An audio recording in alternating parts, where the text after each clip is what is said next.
வணக்கம். நம்மில் பலருக்கும் நாம் யார் என்கிற புரிதல் இருப்பது கிடையாது. சரிதானே? கொஞ்சம் யோசிச்சு பாருங்க. நாம் யாருன்னு நம்மளுக்கு நன்றாக தெளிவாக தெரிஞ்சா வாழ்க்கை இவ்வளவு சிக்கலாக இருக்காது.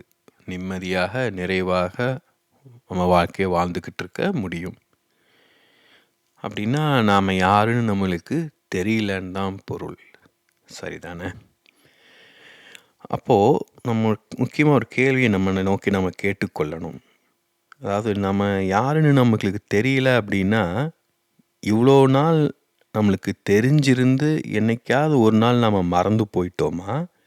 இல்லை தொடக்கத்திலிருந்தே நம்மளுக்கு தெரியலையா? யோசிச்சு பாருங்க. இப்போது நீங்கள் எங்கே இருக்கீங்க? எந்த இடத்தில் இருக்கீங்க? உங்களுக்கு அதை குறித்த புரிதல் இருக்கும் இல்லையா? வீட்லேயோ அலுவலகத்திலேயோ ஏதோ ஒரு இடத்துல நீங்கள் எங்கே இருக்கீங்கங்கிறது உங்களுக்கு தெரிஞ்சிருக்கும். ஏன்னா நீங்கள் தான் அங்கே போயிருந்திருப்பீங்க, இல்லை வேறு யாராவது கூப்பிட்டு போயிருப்பீங்க. ஏதோ ஒரு காரணத்துக்காக உங்கள் சுயநினைவோடு அந்த செயலை செஞ்சுருக்கீங்க. அதனால தான் நீங்கள் அந்த இடத்துல இருக்கீங்க. அப்புறம் சுயநினைவோடு இதை கேட்டுக்கிட்டு இருக்கீங்க. இப்போது இந்த காணொளியை கேட்கும் இந்த நேரம் உங்களுக்கு குறித்த ஒரு அளவு புரிதல் இருக்குது இல்லையா? இப்போ நீங்கள் வீட்டில் இருக்கீங்கன்னா அது உங்கள் வீடு, அதனால் இருக்கீங்க. அலுவலகத்தில் இருக்கீங்கன்னா வேலைக்கு வந்திருக்கீங்க, அதனால் இருக்கீங்க. இப்படி ஏதாவது ஒரு காரணம் கண்டுபிடிக்க முடியும். ஆனால் அந்த வீட்டுக்கோ அலுவலகத்துக்கோ எதன் அடிப்படையில் வந்தீங்க? அந்த வீட்டில் நம்ம பிறந்திருக்கோம், அதனால் வீட்டில் இருக்கோமா? இல்லை வீட்டில் திருமணம் செஞ்சுக்கிட்டோம், அதனால் அந்த வீட்டில் இருக்கோமா? இப்போ நாம் ஏன் திருமணம் செய்து கொண்டோம்? ஏன் அந்த வீட்டில் பிறந்தோம்? ஏன் இந்த குறிப்பிட்ட வீட்டில் பிறந்தோம்? இப்போ அலுவலகத்தில் இருந்தால் ஏன் இந்த அலுவலகத்தில் இருக்கோம்? ஏன் வேறு அலுவலகத்தில் இல்லை? ஏன் இந்த நேரத்தில் இந்த அலுவலகத்தில் இருக்கோம்? இப்படி கொஞ்சமாக கேட்க தொடங்கணும் அப்படின்னா நம்மளை குறித்து நம்மளுக்கு தெரியுமான்னு நம்மளுக்கே ஒரு சந்தேகம் வந்துடும். அதனால் நம்ம பலரும் அதை பற்றிலாம் கேட்குறதே கிடையாது. நிம்மதியாக வாழ்கிறத விட்டு எதுக்கு இதெல்லாம் போய் கேட்டுக்கிட்டு? ஏன்னா எப்படி கேட்டாலும் நம்ம வாழ்க்கை வாழ்ந்து தான் ஆகணும் இல்லையா? நான் யார் என்று தெரிஞ்சாலும் சரி, தெரியாட்டியும் சரி, இன்றைய நாளை நான் வாழ்ந்து தான் ஆகணும். அவன் இன்றைக்கி வாழ்கிறது எப்படின்னு பார்க்கலாம், அப்புறம் நாளைக்கு பார்த்துக்கலாம் நான் யாருன்னு கண்டுபிடிக்கிறத. இது போன்ற நினைவில் தான் நம்ம பலரும் வாழ்ந்துக்கிட்டே இருக்கோம். நம்ம வயசு 10 இருக்கலாம், 50 இருக்கலாம். பார்த்திங்கன்னா அதாவது நம்மளுக்கு குறித்த புரிதல் ஓரளவு இருக்கும். நாம் யார், எங்கே பிறந்தோம், என்ன படித்தோம், என்ன வேலை செஞ்சோம், நம்முடைய நண்பர்கள் யார், குடும்பத்தினர் யார், ஒரு குத்துமதிப்பான ஒரு புரிதல் இருக்கும். அது இல்லாமல் யாரும் இருக்க முடியாது. ஏன்னா அதுவும் இல்லைன்னா ரொம்பவே கஷ்டம். ஆனால் அது எல்லாம் ஏன் நிகழ்ந்ததுலாம் நம்மளால் சொல்ல முடியாது. இதுதான் வாழ்க்கையோட சிக்கல். நாம் யார் என்று நாம் அறிந்து கொள்ள நேரிடும்போது நாம் பல்வேறு கேள்விகளை கேட்டுக்கொள்ளணும். மேலோட்டமாக அது மிக எளிதான கேள்வி. நான் யாருன்னா நான் இது கூட தெரியாது அப்படின்னு கேட்டுடலாம். ஆனால் உண்மையிலேயே அதுதான் நானா? இதை பேசிகிட்டு இருக்கிறது தான் நானா? இப்போ இதை பேசிகிட்டு இருக்கிறவன் பேசாமல் இருக்கும்போது எங்கே போகிறேன்? தூங்கிட்டு இருக்கும்போது எங்கே போகிறேன்? இப்படி நிறைய நாம் கேட்கணும். அது ஆன்மீக கோணத்தில் மிக முக்கியமான ஒரு கேள்வி. நம்ம அந்தளவு ஆழமாகலாம் போக தேவை கிடையாது. கொஞ்சம் கவனிங்க உங்களை. நீங்கள் உண்மையில் உங்களுடைய வாழ்க்கையை வாழ்ந்துக்கிட்டு இருக்கீங்களா? உங்களுக்கு பிடிச்ச மாதிரியான வாழ்க்கையை வாழ்ந்துக்கிட்டு இருக்கீங்களா? கொஞ்சம் யோசித்து பார்த்தோம்னா நம்ம யாருமே நம்மளுக்கு பிடித்த வாழ்க்கையை முழுமையாக வாழ முடியாது. ஏன்னா இந்த சமூகம், குடும்பம் போன்றவை அதை அனுமதிக்காது. இப்போ உங்கள் வேலையில் இருந்தீங்கன்னா உங்களுக்கு பிடிச்ச வேலையிலையா இருக்கீங்க? யோசிச்சு பாருங்கள். உங்கள் வீட்டில் இருந்தாலும் முழுமையாக பிடிச்சா இருக்கீங்க? இல்லை ஒரு 70% பிடிச்சிருக்கும். அப்போது அந்த 30% எங்கே போச்சு? அதுதான் நான் கவனத்தில் கொண்டு வர விரும்புவது. அதாவது நம்ம வாழ்க்கையை வாழத் தொடங்கும் போது, நம்ம குழந்தையாக பிறக்கும்போது நம்மளுக்கு யார் என்கிற புரிதலே இருக்காது. நாம் ஒரு கனவுகளோட, கற்பனைகளோட, நிறைய ஏக்கங்களோட, எதிர்பார்ப்புகளோட பிறந்திருப்போம். ஏன்னா நமக்கு முன்னாடி ஒரு 80 வருட வாழ்க்கை நீளமாக காத்துக்கிட்டு இருக்கு. குழந்தைக்கு தெரியாது இந்த உலகம் எப்படி இருக்கும்ட்டு, தான் யாரை சந்திக்க போகிறோம் அப்படின்னு. ஸோ இயற்கை வந்து அதுக்கு தேவையானதெல்லாம் தயார் செஞ்சு வச்சிருக்கு. அதே சமயம் குழந்தை பிறக்கும்போது அது முழுக்க முழுக்க இயற்கையான சூழலில் பிறப்பது கிடையாது. மனிதர்களால் உருவாக்கப்பட்ட ஒரு குடும்பம், சமூகம் போன்ற சூழலில் தான் அது பிறக்குது. அப்போ குழந்தை பிறந்த உடனே அந்த குழந்தை என்னவா ஆகணும், எப்படி வாழணுங்கிறத அந்த குழந்தை தீர்மானிப்பது கிடையாது, மற்றவங்க தான் தீர்மானிக்கிறாங்க. ஆண் குழந்தை, பெண் குழந்தை, இது டாக்டர் ஆகணும், இது வாத்தியாராக ஆகணும், ஏதோ ஒன்று மற்றவங்க தீர்மானிக்க தொடங்குறாங்க. நம்மளை எந்த கருத்துமே கேட்பது கிடையாது. இப்போது இந்த தீர்மானத்தில் அவங்க ரொம்ப தீர்மானமாக தெளிவாக இருந்தாங்க அப்படின்னா நம்முடைய வாழ்க்கையை நம்மளால் வாழ முடியாது.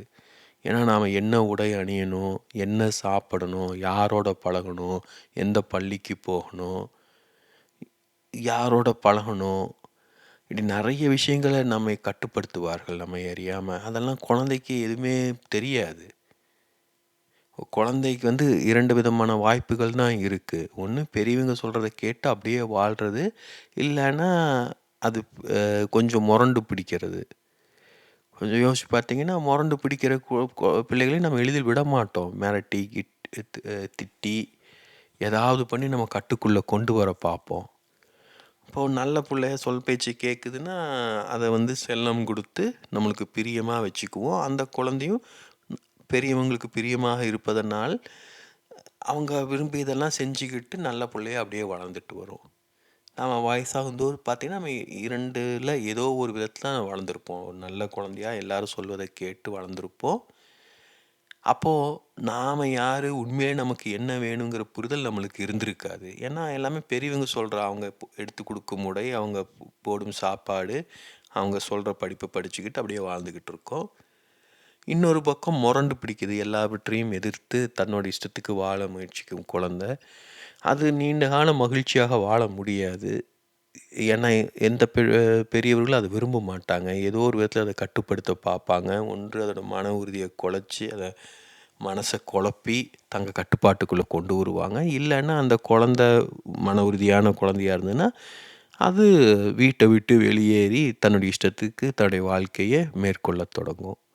இப்போ அந்த குழந்தைக்கும் பார்த்திங்கன்னா தனக்கு உண்மையிலே என்ன வேணும்னு தெரியாது. அது தேர்ந்தெடுத்த வாழ்க்கை அது தனக்கு என்ன வேணும்னு தேர்ந்தெடுக்கலை. பெரியவங்க சொல்கிறது தனக்கு பிடிக்கலை, அவ்வளவுதான்.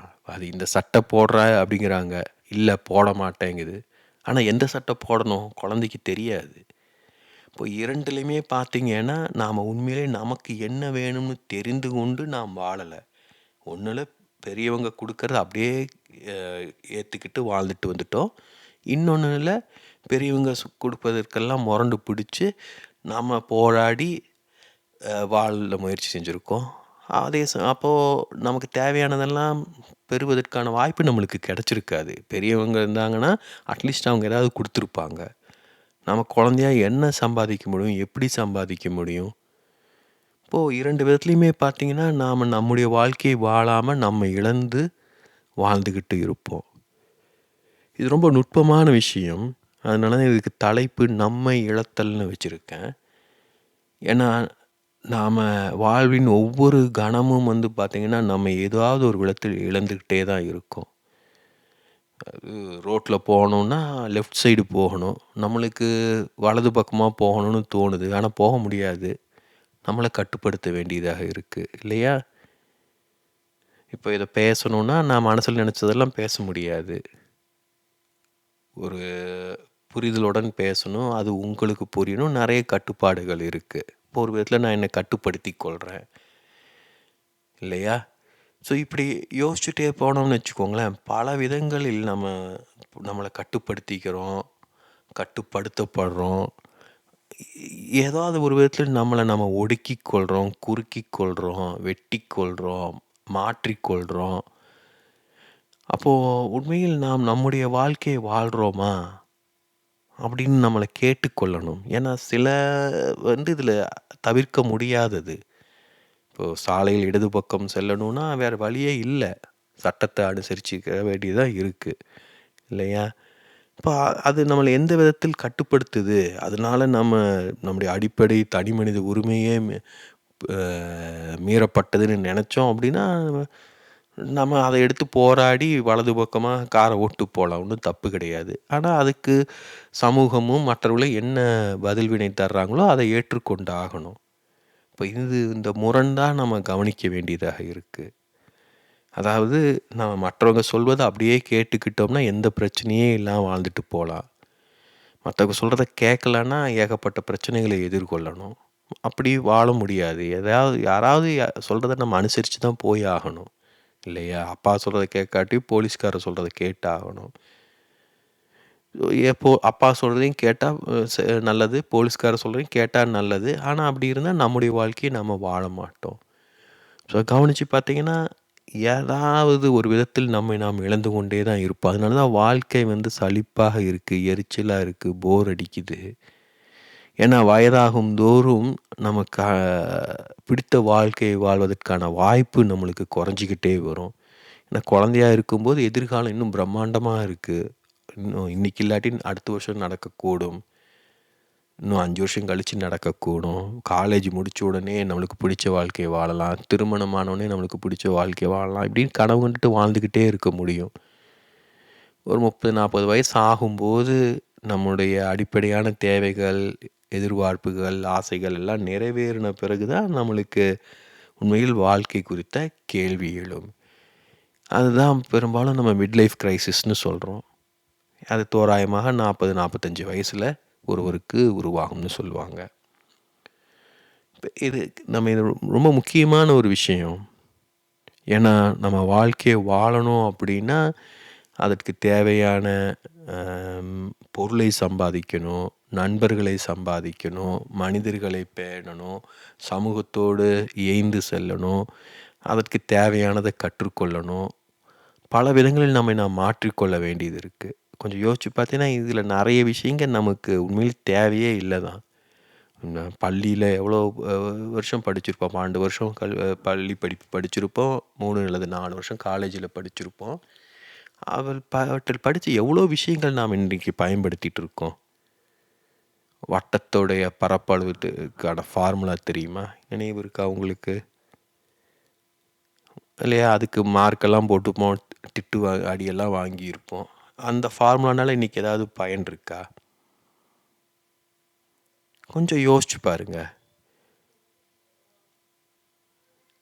உண்மையில் வாழ்க்கையில் நாம் செய்யும் பல விஷயங்கள் வாழ்க்கைக்கு தேவையற்றவை. ஏன்னா அந்த மாதிரியான ஒரு சூழலை நம்ம இன்றைக்கி வாழ்ந்துக்கிட்டு இருக்கோம்.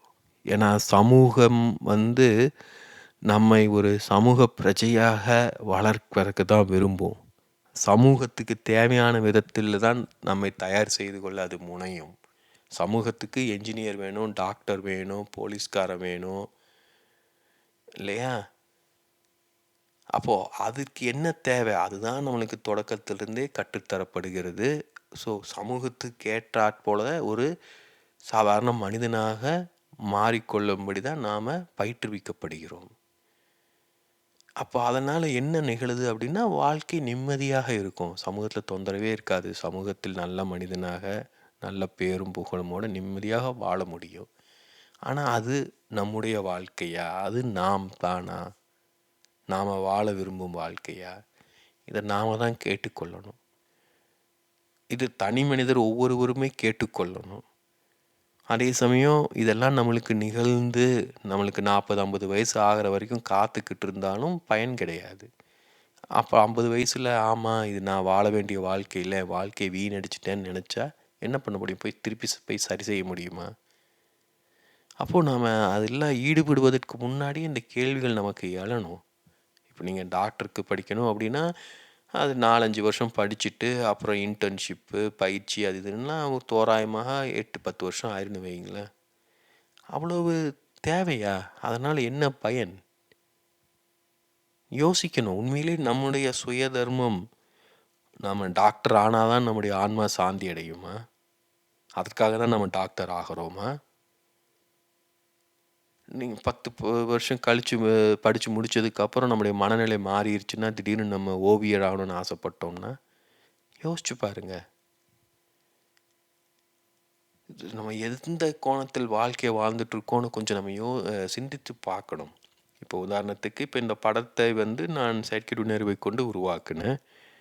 இது எனக்கு பிடித்த ஓவியர் ஒருவருடைய ஸ்டைலின் அடிப்படையிலான ஆன ஓவியம். நான் ரொம்ப பிடிக்கும் எனக்கு அவரை. அவரை நான் ஒரு இன்ஸ்பயர் ஆகி அவரை போலவே வரையணும்னு நான் கற்றுக்கிட்டு இருந்தேன் அப்படின்னா, அதுக்காக நேரம் செலவிட்டு இருந்தேன்னா என்னுடைய வாழ்க்கையில் பல வருடங்களை நான் அதற்காக செலவிட்டிருக்கணும். அப்புறம் சில மணி நேரங்கள் நான் நேரத்தை செலவிட்டு இந்த ஓவியத்தை உருவாக்கி இருந்திருக்கலாம். எனக்கு திருப்தியாக இருந்திருக்கும் நானே ஒவ்வொரு நுட்பமாக வரைஞ்சிருந்தேன்னா. ஆனால் இன்று அவ்வளவு முயற்சி செய்யாமல் என்னால் எளிதில் சில நிமிடங்களில் இதை உருவாக்க முடியுது. அந்த அளவு தொழில்நுட்பம் வளர்ந்துருக்கு. எனக்கு தெரியாது 20 வருஷத்துக்கு முன்னாடி மாதிரி தொழில்நுட்பம் வரும்னு. ஏதோ ஒரு விதத்தில் நான் ஓவியம் கற்றுக்கொள்ளாமல் போனது எனக்கு உதவியாக இருக்குது இல்லையா? அதாவது எனக்கு ஓவியம் குறித்து தெரிஞ்சிருக்கு, இந்த ஓவியரை பற்றி தெரிஞ்சிருக்கு, அவருடைய சாயலில் எப்படி செயற்கை நுண்ணறிவை கொண்டு ஓவியத்தை உருவாக்குதுன்னெலாம் தெரிஞ்சிருக்கு. அதை நான் பயன்படுத்தி கொள்கிறேன், அவ்வளவுதான். இப்போ இதுதான் நம்ம கவனிக்க வேண்டிய விஷயம். அட்லீஸ்ட்டு குறைந்தது நமக்கு வந்து நாம் யார், நம்மளுக்கு உண்மையாக என்ன வேணுங்கிற தெளிவாவது இருக்கணும். நம்ம எல்லோராலும் நாம் விரும்பும் வாழ்க்கையை வாழ முடியும்னு சொல்ல முடியாது. ஏன்னா நம்மளுக்கு நிறைய கடமைகள் இருக்கும், பொறுப்புகள் இருக்கும். வாழ்க்கை ரொம்ப சிக்கலானது. நம்ம உறவினர்கள், நண்பர்கள், குடும்பம் போன்றவை இல்லை அப்படின்னா ஓரளவுக்கு ஒருவர் தான் விரும்பும் வாழ்க்கையை வாழ முடியும் இல்லையா? அதற்கேற்ற தன்னை தயார் செய்து கொள்ள முடியும். ஆனால் அது எல்லாம் இருந்தது அப்படிங்கும்போது மற்றவங்க விட மாட்டாங்க நம்முடைய வாழ்க்கையை வாழ்வதற்கு. அது ஒரு குடும்பமோ, நண்பர்கள், உறவினர்கள் போன்றவர்களே விட மாட்டேங்கிறாங்கன்னா, ஒரு சமூகத்தை எடுத்து பாருங்க. சமூகம் விடவே விடாது. சமூகம் வந்து எப்போவுமே வந்து பார்த்திங்கன்னா, மற்றவங்க அப்படியே பார்த்துக்கிட்டே இருக்கும். அதுவும் இந்திய சமூகம் வந்து ஒரு பொறாமை கொண்ட சமூகம். அங்கே மனிதர்கள் யாரும் மகிழ்ச்சியாக, நிம்மதியாக இல்லை. அவங்க மற்றவர்களும் மகிழ்ச்சியாக, நிம்மதியாக இருக்க விட மாட்டாங்க. நீங்கள் கொஞ்சம் சந்தோஷமாக இருந்தீங்கனாலும் உங்கள் வீட்டில் உங்கள் அம்மாவோ, அப்பாவோ ஏதாவது குறை சொல்லுவாங்க. ரொம்ப சிரிக்காத, அப்புறம் அழுவ அப்படிம்பாங்க. ஸோ இது வந்து ஒரு ஒரு உளநோயின்னு சொல்லுவேன் நான் உண்மையில். ஏன்னா மகிழ்ச்சினா என்னங்கிற புரிதலே நம்மளுக்கு கிடையாது. நம்ம நீண்ட காலமாக பல தலைமுறையாக அப்படியே வாழ்ந்து வந்துட்டோம். நமக்கு முந்தைய தலைமுறையினர்னா அவங்க வாழ்க்கையை வாழ்ந்ததே இல்லை. கொஞ்சம் யோசிச்சு பாருங்க. நம்முடைய பெற்றோர்கள், அதற்கு முந்தைய தலைமுறையினர் பெரும்பாலானோர் தங்களுடைய வாழ்க்கையை வாழாமல் தங்களுடைய வாழ்க்கையை மற்றவர்களுக்காக தியாகம் செய்து குடும்பத்துக்காக, சமூகத்துக்காக, நாட்டுக்காக, மக்களுக்காக செலவு செஞ்சு தியாகம் செஞ்சு தான் வாழ்ந்துக்கிட்டு இருப்பாங்க. ஏன்னா எப்படி இருந்தாலும் நம்முடைய வாழ்க்கையை வாழ முடியாது. ஏன்னா நம்முடைய வாழ்க்கை வாழ்வது எளிது கிடையாது. இப்போ நான் என்னுடைய ஆசை வந்து பைலட் ஆகணும்னு நினச்சி இருந்ததுன்னா அது சாதாரண விஷயமா யோசிச்சு பாருங்கள். நான் ஆசைப்பட்ட மொத்தம் அது நடந்துருமா? அதற்கு என்னுடைய குடும்பம் அனுமதிக்கணும், அதுக்கு எவ்வளோ படிக்கணும், செலவு நிறைய விஷயங்கள் இருக்குது. அப்போ அது எளிது கிடையாது நாம ஆகுவதுங்கிறது. அப்போ நாம் அட்லீஸ்ட் நம்மளுக்கு தெரியணும், இதுதான் நாம் ஆக விரும்பணும், நம்ம பைலட் ஆக விரும்பணும். ஆனால் சூழல் அனுமதிக்கலை, அதனால் பைலட் ஆகலை. அதனால் இப்போ வந்து நான் கம்ப்யூட்டரில் பைலட்டை போல் பிளேன் ஓட்டி விளையாண்டுக்கிட்டு இருக்கேன். அப்படியாப்பட்ட புரிதாவது நம்மளுக்கு இருக்கணும். ஸோ இதுதான் முக்கியம். நம்மை இழத்தல் அப்படின்னா ஒன்று வந்து நம்மை நாம் இழந்து விடுவோம். நம்மை நாம் பல விதங்களில் இழப்போம். சாதாரணமாக நான் முன்னே சொன்னது போல் நமக்கு தேவையான வாய்ப்புகள், வசதிகள் போன்றவை தரப்படாத பொழுது நமக்கு பிடித்தவற்றை செய்வதற்கு, நமக்கு பிடித்தமான விதத்தில் வாழ்வதற்கு அனுமதிக்கப்படாத போது நம்மை நாம் இழப்போம். இதை தவிர ஏகப்பட்ட காயங்கள், வலிகள் இதெல்லாம் இருக்குது. யோசிச்சு பாருங்கள், எவ்வளோ பேர் நம்ம டீனேஜ் பருவத்தில் வீட்டில் உதவாக்கற, தண்டசோறுலாம் திட்டு வாங்காமல் இருந்திருப்போம். சரி, அதெல்லாம் என்ன பண்ணுது? ஏதாவது ஒரு விதத்தில் நம்மளை காயப்படுத்துது. காயப்படுத்தி நம்முடைய ஆன்மாவை நம்மிடமிருந்து நீங்க செய்யுது. ஆன்மாவை மீட்டெடுத்தல், நம்மை மீட்டெடுத்தல் இந்த தலைப்பில் நான் நிறைய பேசியிருக்கேன். ஏன்னா நம்மை நாம் மீட்டெடுத்துக் கொள்வது ஒரு விதத்தில் எளிது தான். ஆனால் நம்மை மீட்டெடுக்குவதற்கு அதே அளவுக்கு நாம் யார் என்ற தெளிவும் நமக்கு முக்கியம். நம்ம எதையெல்லாம் இழந்திருக்கோங்கிற புரிதலும் முக்கியம். அது துல்லியமாக தெரியாட்டும் அட்லீஸ்ட் குறைந்தது நாமாக வாழவில்லை, நம்முடைய வாழ்க்கையை வாழவில்லைங்கிற தெளிவாவது நம்மளுக்கு இருக்கணும். இது ரொம்ப முக்கியம் அது. ஏன்னா அதை பற்றின புரிதலே இல்லை நமக்கு. அதாவது நம்ம தனி மனிதர்களாகவே கருதுவது கிடையாது. அதை யோசிச்சு பாருங்க. நான் என்னை இந்தியனோ தமிழன்னு சொல்லிக்கிட்டேன் அப்படின்னா, நான் என்னிடம் ஏதோ ஒரு நான் இழக்கணும். அப்போ தான் நான் இந்தியனாக இருக்க முடியும், தமிழனாக இருக்க முடியும் இல்லையா? அது நான் தமிழனாக இருக்கணும்னா மொத்தமாக தமிழர்கள்லாம் என்ன செய்வாங்களோ அதுக்கு ஏற்றாற்போல் என்னை நான் மாற்றிக்கொள்ளணும் இல்லையா?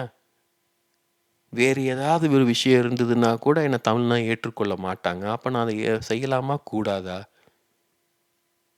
இந்தியன்னா இதெல்லாம் செய்யலாம், இதெல்லாம் செய்யக்கூடாது, இதெல்லாம் நம்பலாம், இதெல்லாம் நம்பக்கூடாது அப்படிங்கிற மாதிரியான எண்ணங்கள், எதிர்பார்ப்புகள்லாம் இருக்குது. அதெல்லாம் செஞ்சால் நம்ம இந்தியன் ஏற்றுக்கொள்வார்கள். அப்போ அதுக்காக அதை செஞ்சணுமா? இப்போ இதையெல்லாம் நாம் தான் கேள்வி கேட்டுக்கொள்ளணும்.